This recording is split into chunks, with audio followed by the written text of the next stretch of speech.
6h30, 9h, la matinale. Et elle vient de s'installer dans le studio de la matinale RCF. Bonjour Isabelle de Gomin. Bonjour Stéphanie. Bon alors une question qui agite le Landerneau. Faut-il ou pas aller voir J'accuse, le film sur l'affaire Dreyfus, mais surtout le dernier film de Roman Polanski? Oui, alors sur cette question, Stéphanie, je me permets de vous renvoyer à la rubrique 4 conscience de la Croix l'Hebdo qui est en kiosque toute la semaine et qui vous donnera des éléments d'un discernement pour une décision qui relève d'abord du fort interne de chacun.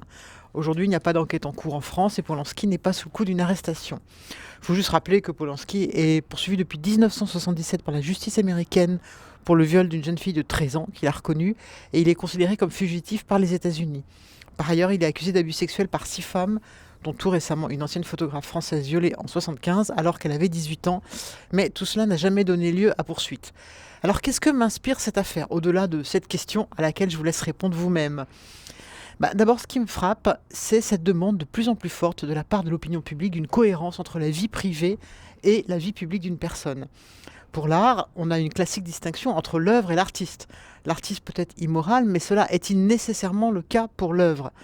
Effectivement, sinon, il faudrait expurger nos Lagarde et Michard. Vous savez, ces livres scolaires de notre jeunesse. Vous avez eu des Lagarde et Michard ? J'ai eu vous savez, j'ai un certain âge, Stéphanie, et je ne vous permets pas d'en tirer des conclusions. Mais de fait, cette distinction entre l'œuvre et l'artiste, elle tient de moins en moins.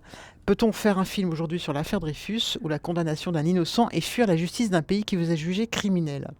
Alors cette cohérence, cette demande de cohérence est vraie dans tous les domaines. En art, de fait, mais aussi en politique, en sport et même en religion. On le voit bien ces dernières années. Toutes les personnes qui s'exposent publiquement, on leur demande cette cohérence entre ce qu'ils disent et ce qu'ils font. Pour les hommes politiques, d'ailleurs, c'est à l'origine de nombreuses émissions. Et le fait que tout se sache, se répercute immédiatement sur les réseaux sociaux, renforce cette évolution. Alors c'est là sans doute où il y a un problème. Les médias se transforment de plus en plus en justice bis et les réseaux sociaux en salle de prétoire. Chacun voulant exercer une forme de justice parallèle. Cela me choque sincèrement de voir que des personnes se croient permis d'interdire l'entrée au cinéma où se donne le film J'accuse, de faire obstacle à des représentations, d'empêcher des personnes d'y aller. Que l'on décide en conscience de ne pas aller voir un film est une chose.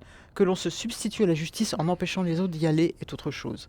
Dans une démocratie, la justice permet de prendre le recul, de ne pas agir sous l'effet de l'émotion, de pouvoir examiner froidement les tenants et les aboutissants d'une faute. Au regard de la justice française, Polanski est un homme qui n'a rien à se reprocher, la plupart des faits étant de toute façon prescrits. Nous devons, comme citoyens, le respecter, ce qui ne nous empêche nullement, comme personne, de le blâmer. Merci beaucoup Isabelle de Gomin. Alors je rappelle que vous êtes rédactrice en chef à La Croix l'Hebdo. La Croix l'Hebdo avec cette rubrique 4 conscience, le dernier Polanski, j'y vais ou pas. Et puis cette enquête édifiante, violence, bavure, des policiers racontent, c'est à lire dans La Croix l'Hebdo.